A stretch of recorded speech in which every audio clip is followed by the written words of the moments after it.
Representing New York City comes MC and producer John Brown the Rapper. Fresh off the release of his new album, Waxing in Mecca, produced entirely by the legendary production duo, the Beatminerz, John Brown the Rapper returns with a powerful 18-track, hour-long album rooted in the classic New York hip-hop sound. In addition to his own sharp lyricism and songwriting, John Brown the Rapper's collaborated with legendary MCs on this album, including OC, Tash of Tha Alkaholiks, Craig G, Smith & Wesson, Rockness Monster, and many more. Tune in as we talk about his journey in music, the making of his new album, Waxing in Mecca, or what is that coming next on the Cristopolis Show number 289.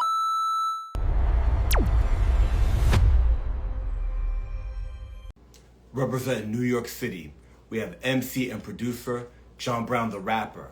We're going to bring him in and talk to him about his new album, Waxing in Mecca, produced entirely by the legendary duo, the Beatminerz, plus his career, his journey in music, and what he's got coming next. Let's bring him in.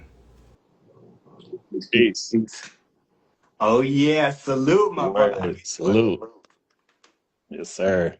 What an honor to have you on, John Brown the Rapper, dropping the legendary album, Waxing in Mecca.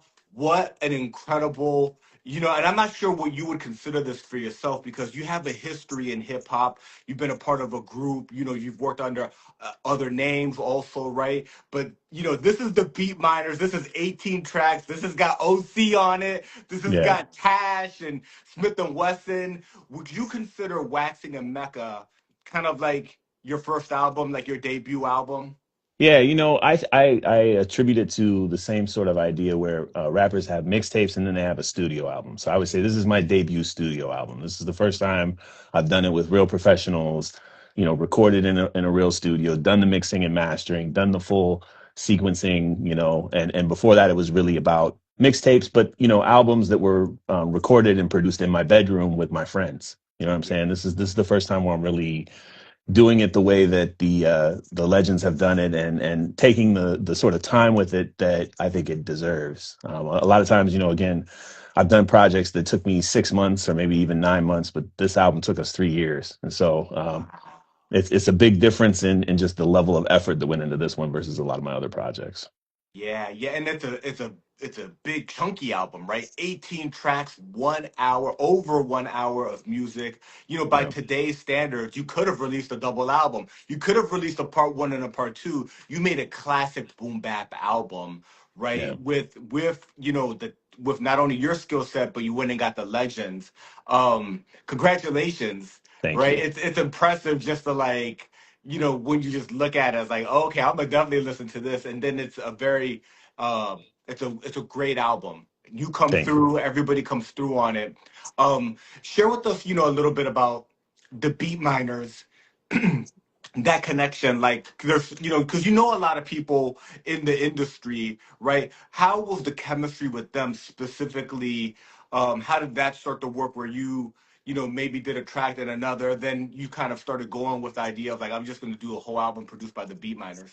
Yeah, well, I mean, there are so many points in my life where the Beatminerz have provided the soundtrack to what I'm doing. And whether that's riding the train, whether that's, exercising, whether that's, just trying to wake up in the morning and get going and take a shower, like the Beatminerz have been the fabric of, my consciousness and the way that I decorate time since I was a child, you know what I mean? And there are so many records that they were a part of, original records, so many legendary remixes that they did. There are so many, works of art that they did that spoke to me in an emotional way, and that, I used when it was hard times, when I needed some relief. It was something that I needed for motivation. How many times I've written the Beatminerz instrumentals before and then repurposed on my own beats or on one of my homeboys' beats. You know what I mean? Like, they've been a catalyst for creation for me from the beginning. And so, like, when I first approached Mr. Walt and Evil D and talked about collaborating with them, it was with a ton of reverence. You know what I'm saying? I reached out and I even said, like, hey, like, the last thing I want to do is let down one of my musical heroes. You know what I mean? And so, like, when I got the beat the first time, and so, like, Mr. Walt had posted on his Instagram that he had a beat tape, serious inquiries only. Reach out if we're interested in making classics, and if you want to make a classic, reach out and let's talk about it. And so I reached out and I was like, look, I like pretty much every beat on the mixtape. You know what I'm saying? On the beat tape. Can I I could get that take, mixtape? I was This is like, my can I get the wrap whole up for that thing? mixtape. And you know, Walt was like, listen, you know, we got different price points. We'll work with you, but let's start with one record. Let's make a record. Yeah. And so and the first record we made was Curly Top. It's on the record. Now I'll also say we did, you know, I mean, we Right, did. because 18, you've been working for 3 years. There's more, right? There's more. There's way more in the vault, and there's great songs that are in the vault that didn't make this record, not because they weren't dope tracks, but because they didn't fit into the sequence. They didn't fit with the other songs. They sounded too much like one of the other songs, Yeah. and so we really wanted to create this whole package, and we really wanted to create something that had purpose around every component of it, right? But so like when we first made Curly Top, that wasn't what we were thinking. We were just thinking, let's make a hot song.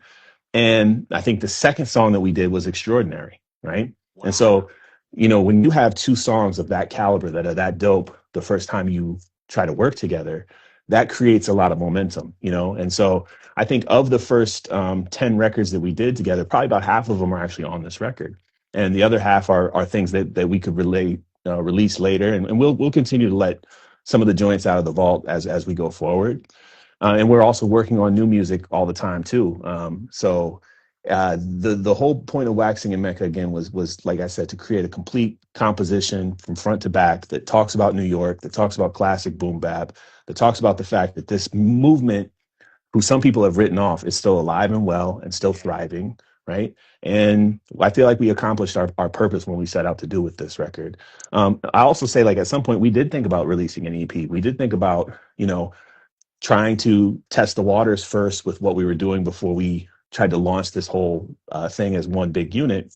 But Yeah. at the end of the day, the music just kept coming so fast. Like the tracks just kept coming so fast that we were like, by the time we started packaging it up and thinking about artwork, some new tracks came along. And then we're like, now we got 10, you know, so let's keep going, you know. And it's been such a joy. Like it's been such a dream come true from when I was a child, again, dreaming about being in the studio with Evil D and seeing his reaction, like hearing the name Mr. Walt and not knowing what it, because again, back then I didn't know what he looked like. Like you just Yeah, hear this yeah. name, They're Mr. just name, Walt, they're you know. just names on the It- produced by. yeah, it's like all of a sudden I'm in a room with Zeus and you know, and Hercules at the same time, you know, and it's Yeah. like yeah, it's been a really surreal experience, but also two of the humblest, two of the most, you know, just down to earth, genuine human beings. You know, again, they say don't meet your heroes. It's not the case with Mr. Wall and Able D. Like they've actually been mentors and friends to me, and somebody like they know my family, I know their family. Like we become very close as a result of this creative collaboration, right? And that's the beautiful thing about collaboration is you get to create something that's better than you could do on your own, you know. And that's Yeah. been, I do produce, I do make music myself, but the stuff that I do with other people is always my favorite stuff. And just having that other energy and that other feedback to bounce off of is a key part of the creation process for me. Yeah. Given that you guys were in such a dope rhythm and for a long period of time, at what moment were you like, okay, we got to kind of put the album together, right? Um, because you went longer than by modern standards people Yeah, go, yeah, right? And but then also there's no reason to stop if like you've got the talent, they've got the talent, you've got like because things don't last forever. So when you no, have a good rhythm and like a location, like we're working with this studio, this engineer, you've got this day, this is the day we meet up. When those things click, you got to maximize it, and you have with this project, 100%, right? 100%. Yeah. At what Well, moment were you guys like, all right, let's ship? yeah, this is a great question, and I think so. Again, I think that there's a particular record which is Body Rock, which in the early days he was sending me beat tapes, and I would pick the beats that I liked. Yeah. At some point, and I think it was Body Rock was the first one where it was like I surrendered to them. And I said, I'm actually not going to pick the beats anymore. And they started making beats custom for me. Instead of just making a beat tape, they were like, okay, this beat is for John Brown. I made this beat for John Brown. And they've talked about this, and I think it's important to repeat, which is they were the producers. They didn't just make the beats, they produced the album. Yeah. You know what I'm saying? And like I allowed them to produce me and to say like, hey, I think you would sound good on this beat. I think you need to do a love song. I think you need to do something that's a 3 bar loop. I think you need to do something that's 3 verses. And the reason that we did it like this, honestly, was because we said, I don't want to measure this album versus the other albums that are coming out right now. I don't Yeah. actually care what the conventional wisdom is or what's popular or whatever. I want to make an album that's like the albums that I love. I want to make an album that's like that measures up against The Shining, not that measures up against whatever's happening today. You Right, know, like a like Netflix song, like a Netflix movie, right? exactly. Yeah. Like we said, I get it. People don't want three verses anymore, but I like it when songs have three verses. So we're going to put three verses on some of these songs, Yeah. because I don't care if the attention span isn't as good as it used to be. Like we're not making this record for them. We're making it for us. Yeah. A- And I think that's also like the only way you're going to be successful in music is if you make the music you like, if you make the music that you would want to listen to. And there was a long time before this album came out where we were basically done with it. And, again, we were continuing to mix, continue to look at artwork, continue to think about the distribution plan and all that stuff, trying to find who was going to put the album out. And I would listen to the record and I would just be like, you know what? Like, even if nobody else ever heard this record, I'm so proud of it because it's so good for me. Like when Yeah. I listen to it, I get the joy that I got when I put on those records back in the day. And then you let it loose into the world and you find it resonates with people in the same way. It's the greatest gift. It really is. Because that's all that you want is you want people to have that same feeling that you got when you heard something new for the first time and it gave you that. It doesn't compare to the other things that, again, the music that's disposable has its place, but this enduring legacy music, it hits a different vibration and hits a different part of our core identity of who we are as hip hoppers. And Yeah. that's all I wanted to do was be part of that. Yeah.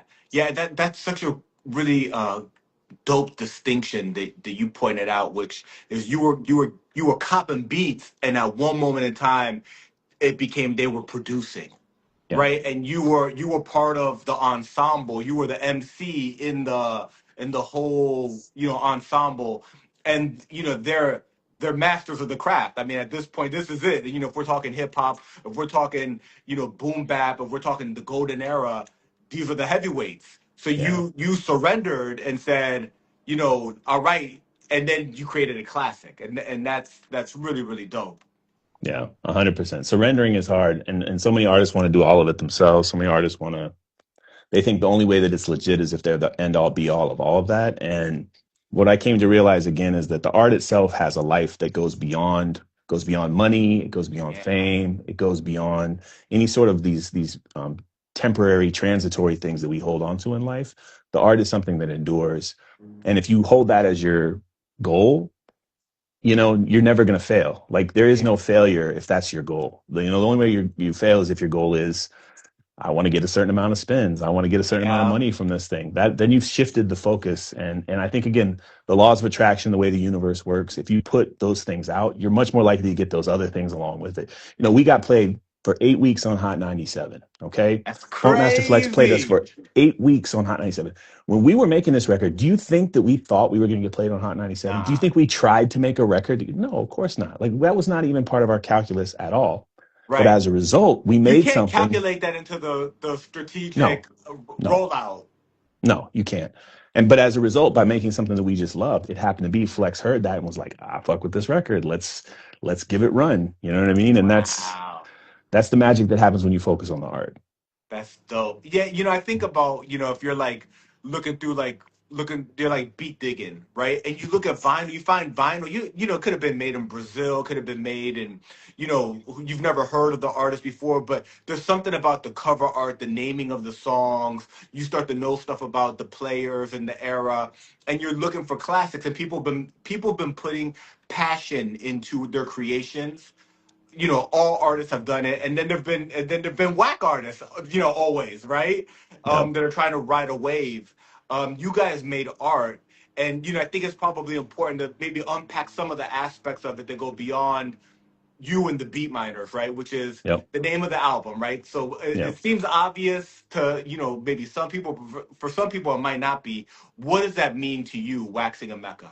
Yeah. Well, one of the things I will say is when you spend as much time on the record as we do, nothing is by accident. Like there are things that happen that you don't plan for, but it's the intentionality that you put into it which results in the output, right? And so the name Waxing in Mecca came about halfway through the creation of the record. That wasn't the name of the record when we started, but it came to be that we were making so many songs that sounded like the golden era from New York.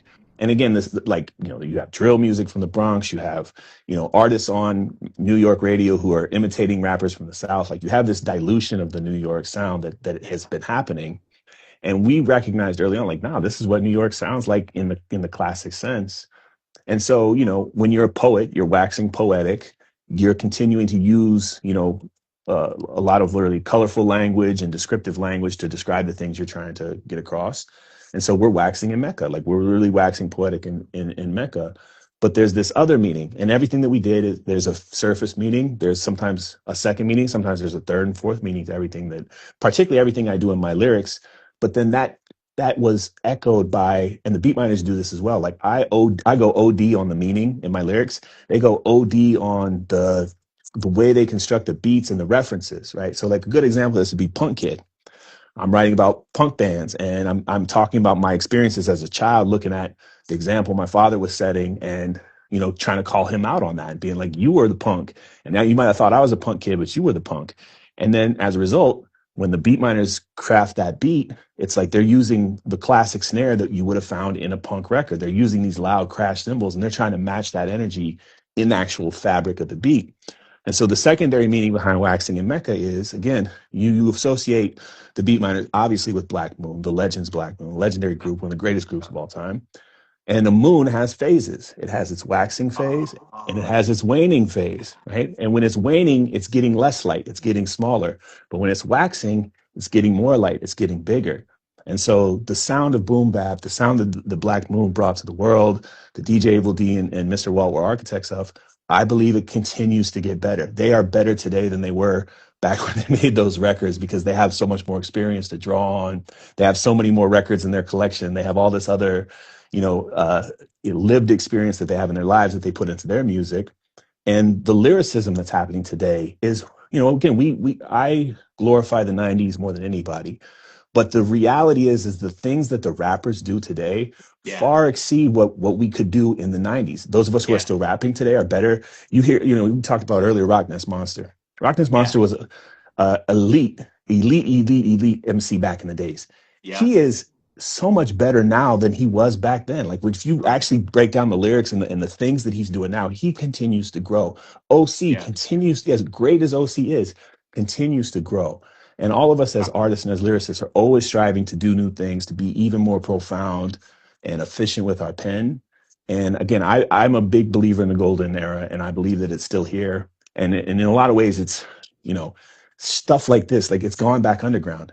And the underground is where it was most alive before it went mainstream anyway. So in a lot of ways, we kind of, those of us who were part of the backpack era and hated on the shiny suit era, and we wanted all that shit to go away. We're kind of getting our way now. You know what I mean? Like a lot of that stuff is starting to come back around in cycles like it always does. Yeah. No, I love where hip hop is today, and I love that there's so many talented original artists coming out with, original production, lyrics. We're not limited geographically or even by the borders of our own country, right? Europe is contributing a lot of dope production at a minimum, right? 100%. Yep. They're and business wise also a lot of the vinyl was being done in Europe up until the tariffs, right? So like a lot of stuff is hip hop's gone global. So yes, I think that the sound is alive. I love people that are like a little bit more of that original hip hop, a little original punk ethos of like, nah, I'm not going on streaming. Yep. I'm gonna press it out myself, and we're gonna keep vinyl alive. We're gonna keep tapes alive. We're gonna keep CDs alive. The T-shirt now has a QR code, and that's how you get my album. I mean, this is how it was born, right? And when there's a part of hip hop that's like the rap, pop, consumer part, and that is what it is. It is what it is. Burger King wants to put a rap in their commercial. Okay, whatevs, right? Yeah. But the culture is alive, and this project is another brick, right? Another brick in the house, the cathedral of hip hop, and it's beautifully crafted. And keeping on the theme of really unpacking this dope album, you talked to us about the meaning of the name of the album, Waxing in Mecca. talk to us about the album cover because it's a really dope album Yeah. cover too, right? And it kind of stands out. Share Yes. where is that? Well, so thank you for asking about that because again, highlighting the theme, nothing that was done without intention. And so I have to give a huge shout out to two people. First of all, Zoe Ellis. She was our product manager for this album. She did a lot of the behind the scenes strategy around how the look and feel would be, all of the sort of like picking the fonts, picking the colors. She came up with the concept for the album cover. And her whole thinking was, you see those photos where somebody takes a classic album and then they go and hold it up so that it lines up in the modern day with where it looked like when it was originally done. And she was like, this is a modern classic. This is a classic album that is coming out today. And so let's try to recreate that same vibe, right? And if you look at the album cover itself, that's in the album cover, that was shot by Jay Boogie. Jay Boogie's a hip hop photographer who everybody should know because she's a phenomenal artist in her own right and has done a ton of great work. She shot the original art and then Zoe came up with it and did the second one. You know what I mean? And so it's, again, there's even layers within the layers themselves within the meaning. And again, this the just, us sitting on the stoop, uh really just trying to present it without any fanfare, without any, there's no smoke and mirrors, there's no, sequins or whatever. Not that if you want to wear sequins, by all means, dress how you want to dress. Rock I'm your not, sequence, right, I'm right. not here to, I'm not here to talk down on that. But at the same time, like we wanted to very much, the way that we dressed was the same way we would have been dressed if we were in the studio and Yeah, nobody was taking our photo. It was just like we didn't do anything different than how we normally do it. yeah, And we really wanted to give people that raw, unfiltered view of us as humans and us as a group putting this music together. yeah, And then I also got to say again, like even like the song titles, every single thing that was done in collaboration. Like we really thought about it together. Every single record that was mixed, I'm right there in the studio. Shout out to Jake Palumbo. It was mixed and mastered at yeah. Space Lab Shout out Jake Recordings. Palumbo.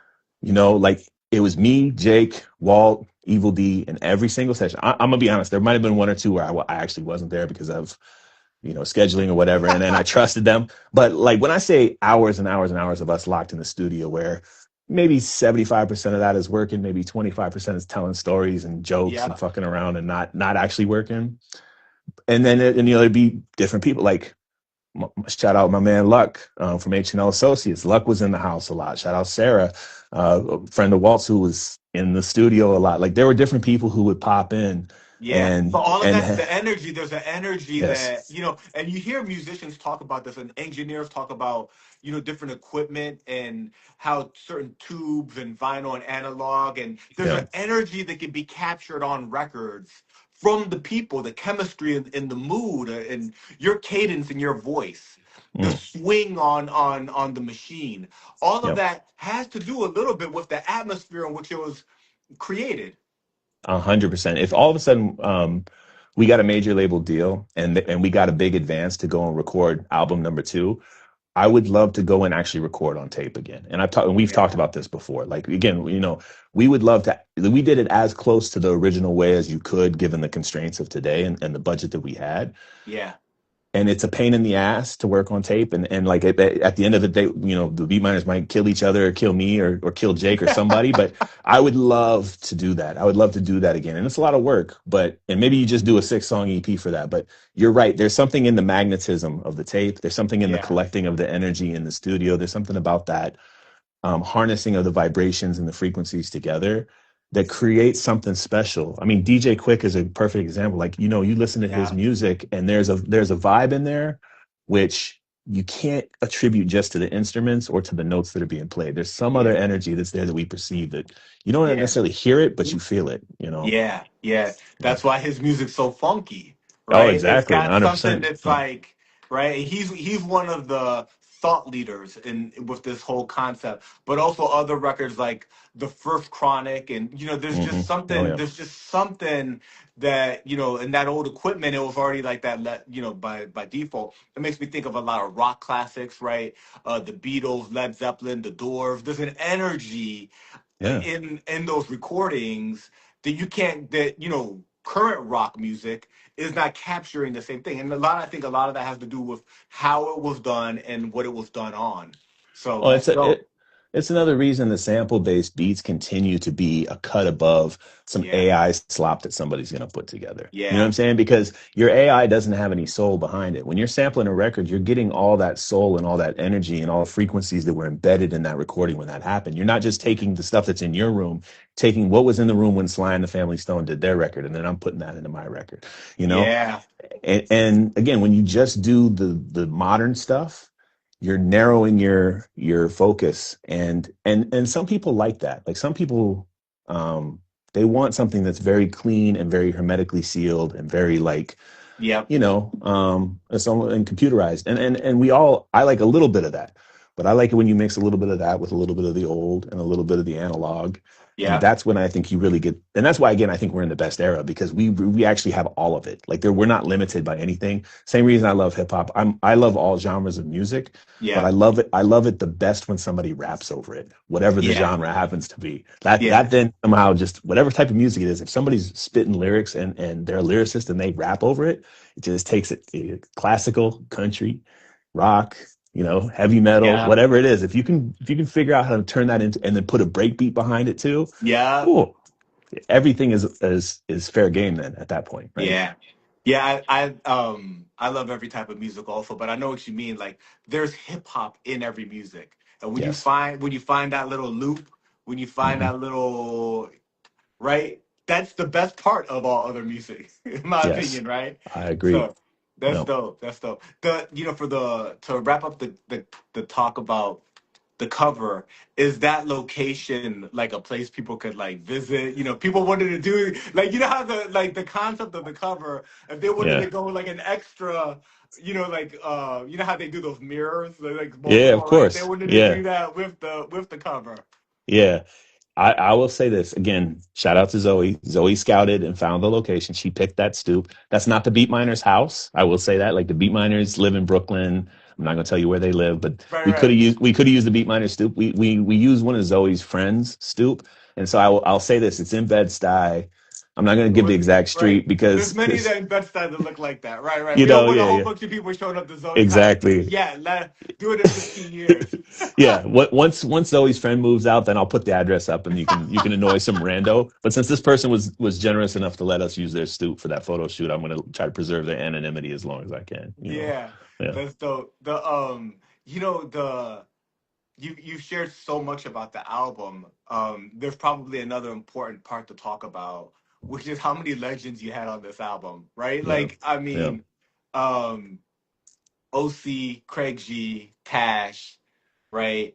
Ras Kass, Rockness, Smith and Wesson, right?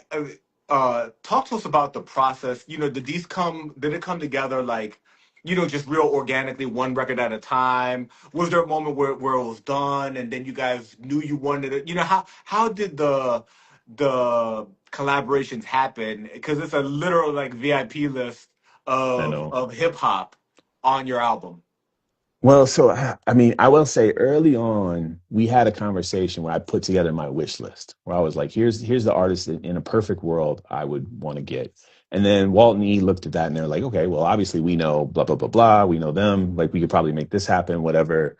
But to actually then approach an artist and say, we actually really want you to get on this track, we wanted to do the heavy lifting first. Like we wanted to make it as easy as possible for them to say yes and for them to turn it around quickly. And so in every scenario, I would record my vocals.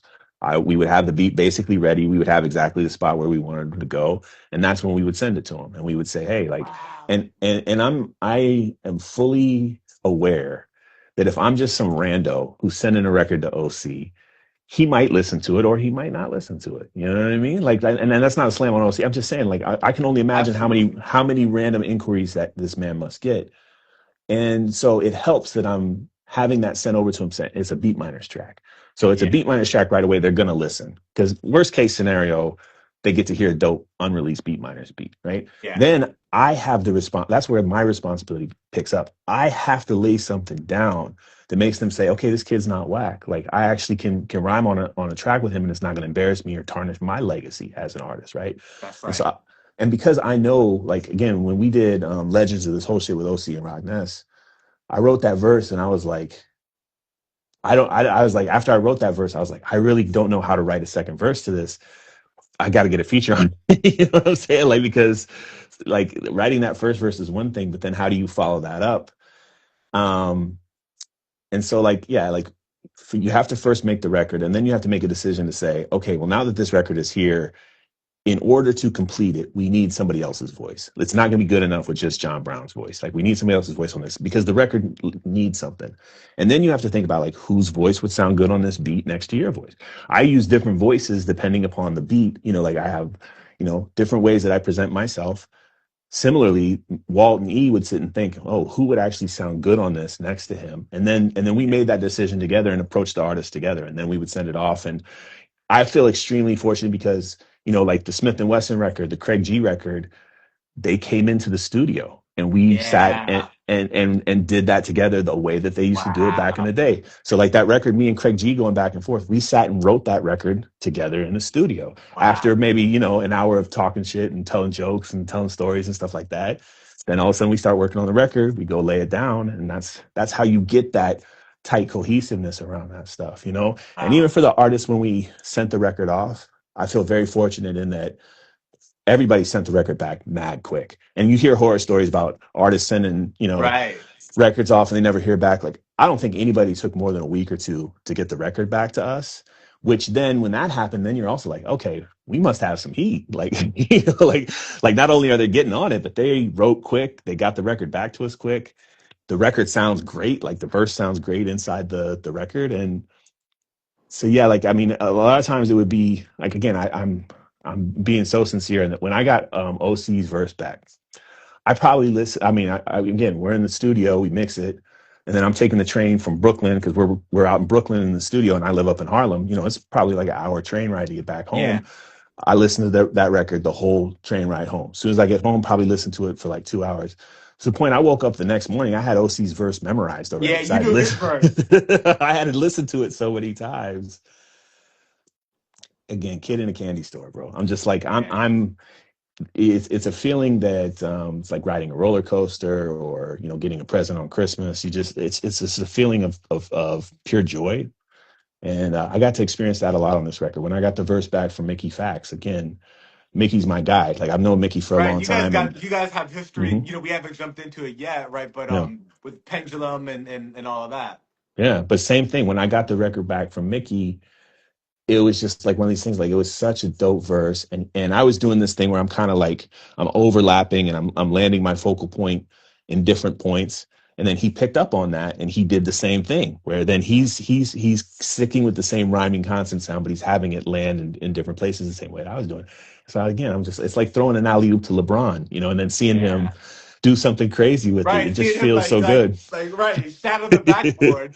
Yeah, yeah. So it's like again, even if nobody listened to it, even if I didn't get to do amazing interviews like this with you, I had that feeling in time and it was worth it for me to put the effort in to make that happen. Then all this stuff is just confirmation that it goes beyond yourself and it goes to other people and that they get that same joy from it. And then you come back to, well, if I can do this, I have a responsibility to do this because people need this. Like people actually Yeah. need this type of quality music in their lives, and Yeah. it adds to, like you said, I love what you said, it's another brick in the whole foundation of this beautiful building that the hip hop culture has given to the Right. world.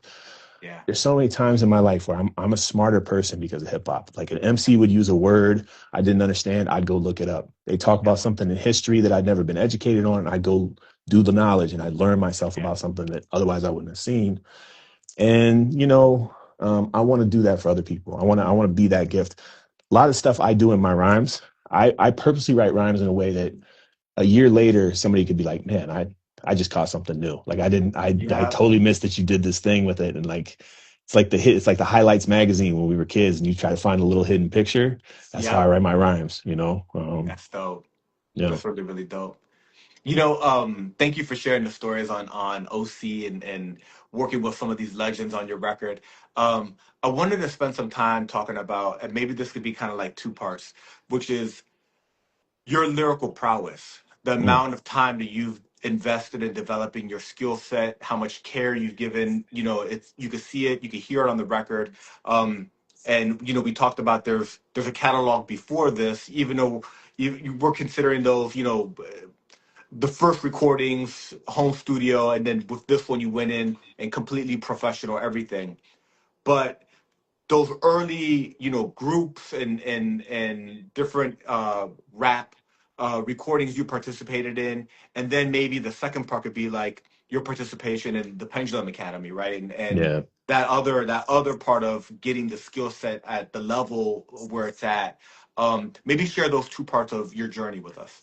Yeah, yeah. So I started in a group called Rebels Advocate.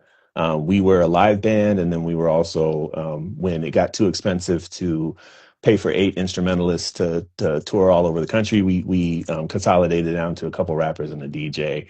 But I've always been a fan of crew. One of the reasons I love, the Beatminerz is because of like Boot Camp Click. One of the Yeah, reasons I love, Mobb Deep is because it was bigger than just those two people. It was all these others. I mean, and these were all artists in their own right. You had Tragedy, you had, Noid, and you had all these other people who were also super talented around them. Look at the Native Tongues again, like Tribe Called Quest is yeah, my favorite group of all time, and and yeah, and it was always about this interplay between the different voices, the different cadences, the different perspectives, the different way that people did that. And so my crew and part of a group of artists called the community supported art collective. Um, People that I've known since I was a child. You know what I mean? People that I've been friends with, been rapping with, freestyling with since we came up together.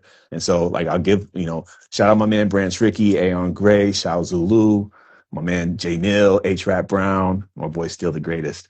That group of people, we have been making music together for over 20 years, 25 years at this wow, point, right?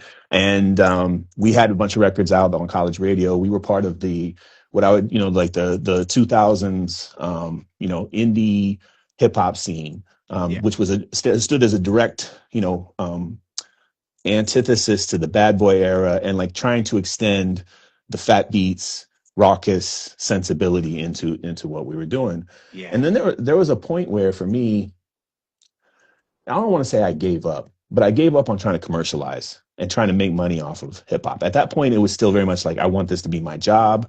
I want to be a rapper for a living, and I want to make that work. Eventually, I had my daughter, and I now have 3 kids.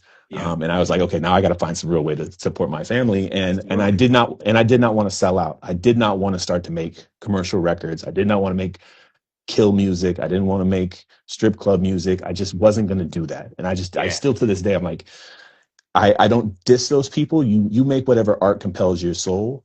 That stuff has never compelled my soul. And so I can't yeah, fake that. And I don't want to be a fake artist. And so like at some point I just started making music for myself and for my friends. And I literally was not releasing music. I was making albums and sending it to a dozen people, 15 people or whatever. And I'm like, you're my family. You guys, I know you guys love hearing me rap. You're the only ones who know that I still rap. So I'm going to just do this. Meanwhile, I'm making money. And then along, one day on IG, I'm watching Mickey Fax and Lupe Fiasco and Royce argue about who's better, RJ or Ransom, or and they're having this whole conversation, and it became sort of an internet thing, and people, and it's funny because recently again, Lupe has been back in the news talking about stuff, yeah, but what really struck me was the way that they were like talking about which artist did multi-syllables and which one did single syllables. So they were talking yeah, about how different punchlines are constructed and all this stuff. And it was something that I knew, but I had never heard verbalized. And it was something where it was like I understood it, but I didn't have the lexicon, the language, the curriculum to really understand that stuff. And I was just blown away. I was like, man, these guys. And there were certain things that like I would hear Mickey do on record, and I'd be like, I'll never do that. I'll never be able to. He's doing something that's so. It's like alchemy. He's turned a metal into gold, and I don't know yeah, how. I didn't think that was possible. He's doing things I just don't know are possible. Same thing with Lupe. He would do things, and you're just like, how does this man even begin to think like that? And then like, so Mickey's like, well, I'm gonna do this Pendulum Ink thing. And I was part of the first year that, I was part of the initial cohort of people that joined up. And wow, my whole thing was just like, maybe if I learn a tenth of what this man knows, yeah, I'm gonna get better.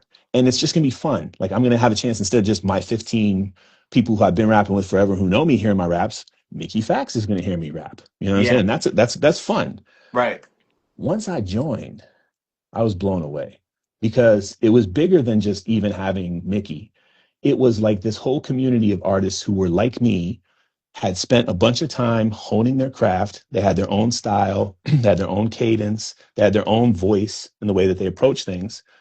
And Mickey would be like, all right, here's how you write a double entendre. I actually got a mathematical formula. I'm going to show you how to write your double entendres. Now, all you guys go write your double entendres and come back 3 days from now and spit your verses. And the person who's got the best verse, we're gonna get scored. You're gonna get graded. The person who's got the best verse, 4 weeks in a row is gonna win Student of the Month. And we'll have some legendary artist come here, and you get to spit for that legendary artist. And so you picture all these hungry MCs, like we went so hard, like everybody went so hard, and we just really tested our pen. And so regardless of whom or what, you're gonna get better. Anytime you Yeah. put practice into something, you're gonna get better. And we all watched each other take leaps forward in our ability. And it was just a really special time period. And again, I would still recommend for anybody, whether you actually want to be a rapper or you're just a fan of lyricism, to do some Pendulum Ink courses, because it gives you tools to write better, and it gives you tools to understand the things that you're already doing in a more intentional way, so that you can do it on purpose instead of by accident. And that's, I think, the biggest thing is, like, you can't go from being a decent person to being excellent at something unless you're putting the work in. And it's like a gym. It gave us a format to work off of each other, to inspire each other. And I collaborate with a ton of those artists. So this album that I got with the Beatminerz, this first one is with a bunch of legends who everybody knows. The next record that comes out, the only features that are going to be on there are going to be people from either ... or Pendulum that most people don't know about yet. And I'm That's telling you, dope. they're just as nasty as these Yeah. MCs that you're hearing on the radio these days. You know what But I'm there's a saying? different hunger, right? Yeah. Yeah. And it's And also like it's an expanding of the people who really value lyricism. And even if you don't want to rap, even if you just want to be a better listener and you want to be a better fan of the art, you can go and learn how to dissect rappers and really see what people are doing and understand the difference between somebody who's just got a good flow and got a good subject content, but they're not doing lyrical tricks. Then you can find somebody who's like, man, their lyrical tricks are out of control, but they don't really know how to make a song. And so yeah, you can start to analyze yourself on what you like, and how you view the other artists that you're listening to. that's really interesting. You could how you're gonna weight your own flow with all the different tools, because Hmm. you can't put all the tools to work at the same time, right? You gotta. That's really interesting. I'm Yeah. curious. A lot of talent has come out of, or a lot of artists that have done different pendulum courses are really successful and prolific, right? Have many albums out. I've had the opportunity of interviewing other people. Does anybody stand out that you really connected with in your class that you've worked with? Oh, I mean, so literally everybody, we got this one group chat, we call it the OGs from Pendulum. It's about 30 of us that were there for that were there from year one. Every single one of them artists is nice, male, female, young, old, um, super lyrical to super swaggy. Every Yeah, single one of them is super nice. I mean, so if you shout out people who've made some good, mark in the industry, like, you got to start with Show Rock. Show Rock is everywhere. Show Rock is yeah, he is, when you say prolific, it's actually selling him short, right? Because I've yeah, seen this guy write a 16 bar verse full of like 10, 12 killer punchlines in, hour and a half, something like that. You know what I mean? Like this, I mean, it's just, he's a machine. He's insane. And he also is somebody who is always putting on other artists, always, like, trying to big up other artists who are dope. He's really somebody who's about the community. My bro, Maven, the last Maven, was just here. We just shot a video last weekend. Actually, he was just in New York. He's based in Chicago, but he came out to New York. that's Uh, dope. uh, if you don't know the last Maven, go check him out. Bro's got kind of like he's got like what I would call like a quiet aggressiveness about him, in that he comes across as he's got kind of like a low flow. He comes across as being very casual, very laid back. But if you listen to his pen, he is a monster. Like, he is so razor sharp with his lyricism, and just somebody who's just mad consistent. He rhymes over vibey beats and somehow makes them super lyrical. Fuck with that dude super hard. On Solu, my guy Poe from Philly, again, English is not his first language. He's a Russian dude who came over here and grew up in the hood. And his lyricism is incredible. Again, like you might Oh, not even, some people can't hear it because they hear the Russian accent or whatever, and they're like, oh, yeah, they but write I him can see off. where the Russian accent could actually add a vibe too. Oh, it's a huge vibe. And his lyrical ability is off the charts. I mean, my guy Real, Nebulous, like there's so many dope artists, so many dope artists. Euphonic, there's this rapper who's actually from Massachusetts, lives in LA, called Euphonic.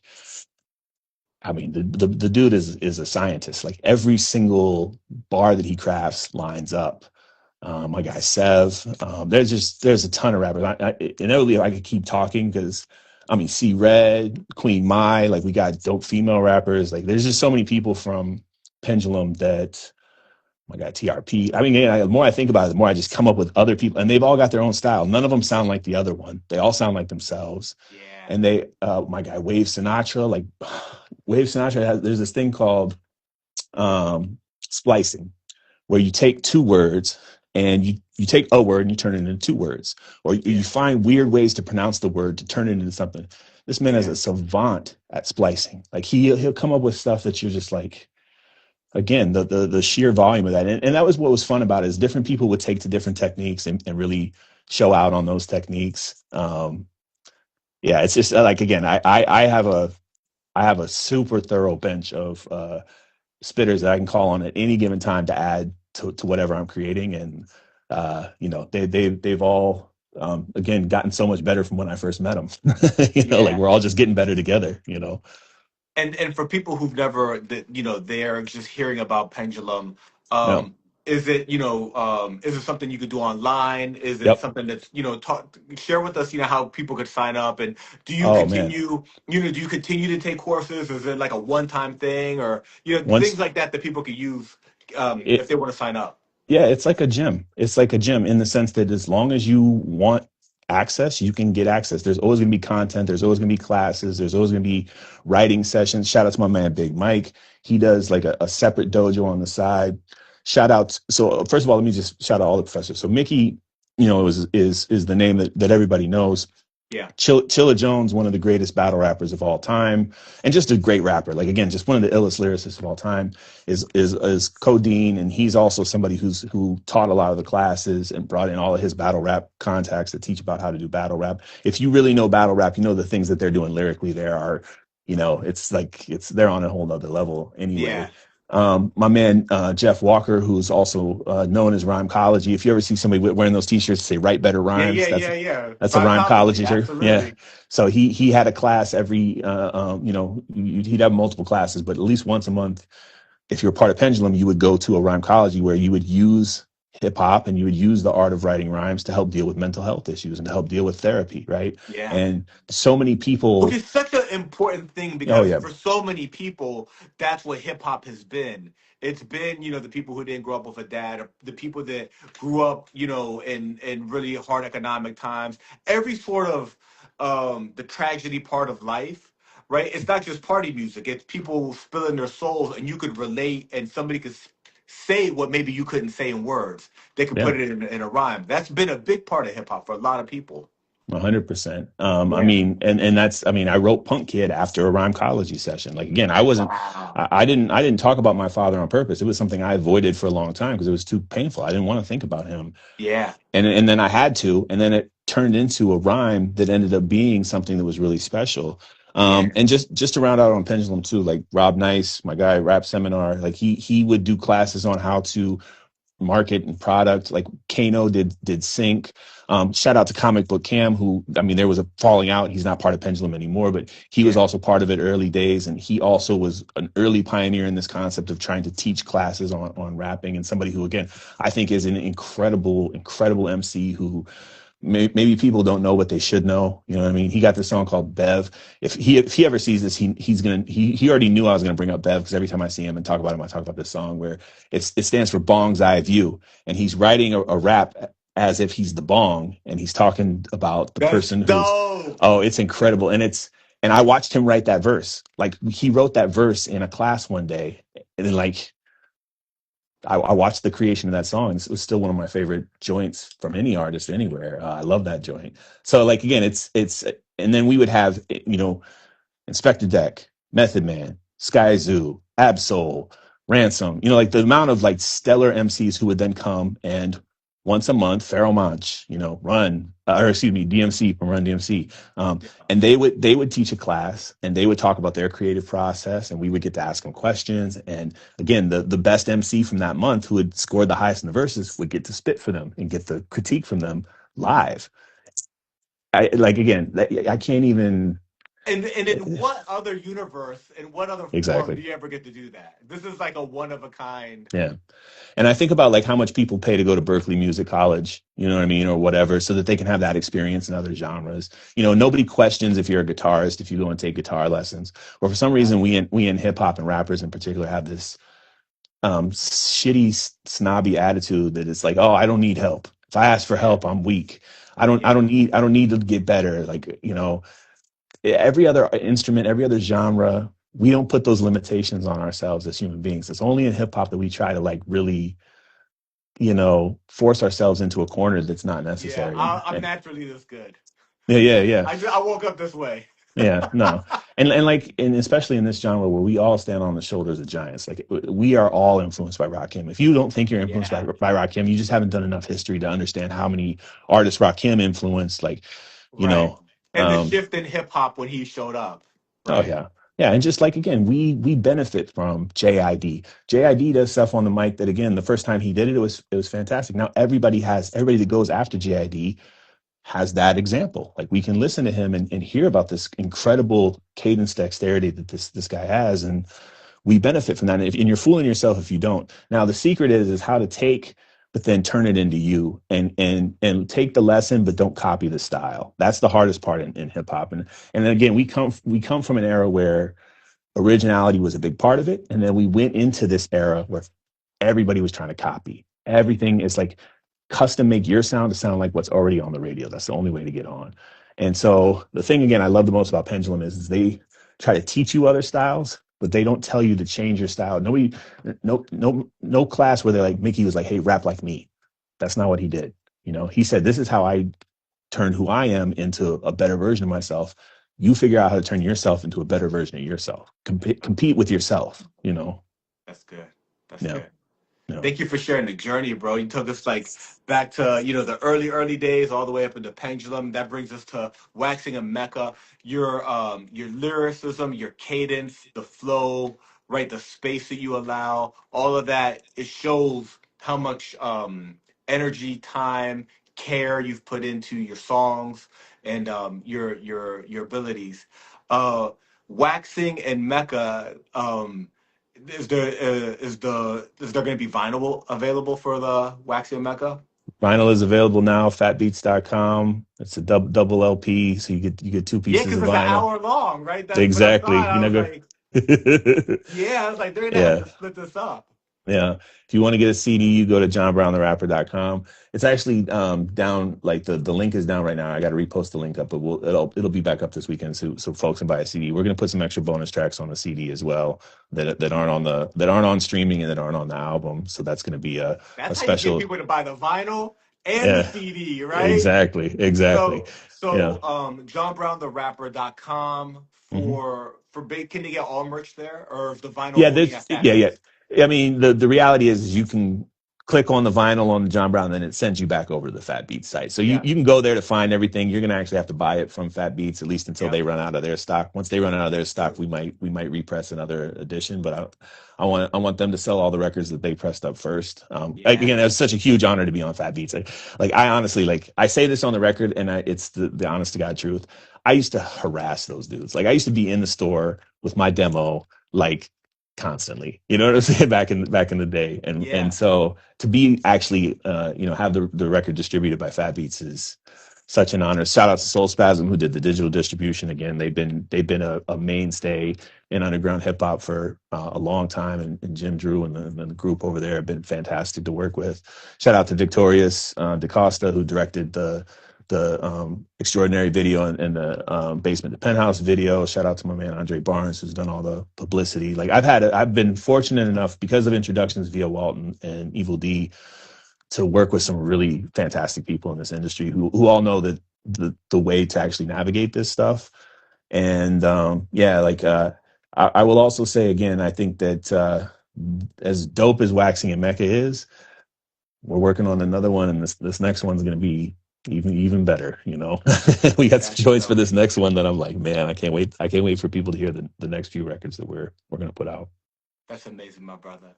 You John know, Brown the rapper, it's been an honor to build with you. Thank you for unpacking this classic album that you've put together, telling us your story, and telling us what's coming next, my bro. It truly has thank you, been bro. a pleasure to build with you. Yeah, likewise. Shout out to you for all you've done. What are we on, like 280? What is the number here? We getting 286? close, man. I'm right now sprinting to get, it's one of those things where you want quality interviews, but Yeah. I want to be in the 300. So we just shy of 300. This is Okay. 289, 289. 289. There you go. I knew I was close because I've watched so many of your episodes, bro. And I know this is, Thank you, brother. I'm sure everybody says that, but I promise the quality of the interviews that you give is first tier. And I always feel like I get to know the people, and I've gotten to know you a little bit over this. So even just talking to you now, it's like talking to an old friend. This is the first time we've actually spoken to each other, but I feel like I'm talking to an old friend, you know? I Yeah. appreciate that so much, bro. It's Yeah. you make incredible music, Thank and you. I look forward to building with you again in the future when that new album drops. And Thank we you. love this thing called hip hop, man. This is what we got no Yes, matter sir. what, you know? Yes, sir. That's Yeah, what unites us, and like you said, it unites the world, and that's yeah. pretty rare these days. It really is, really is. No. John Brown, salute my brother. Peace. Salute, peace, salam.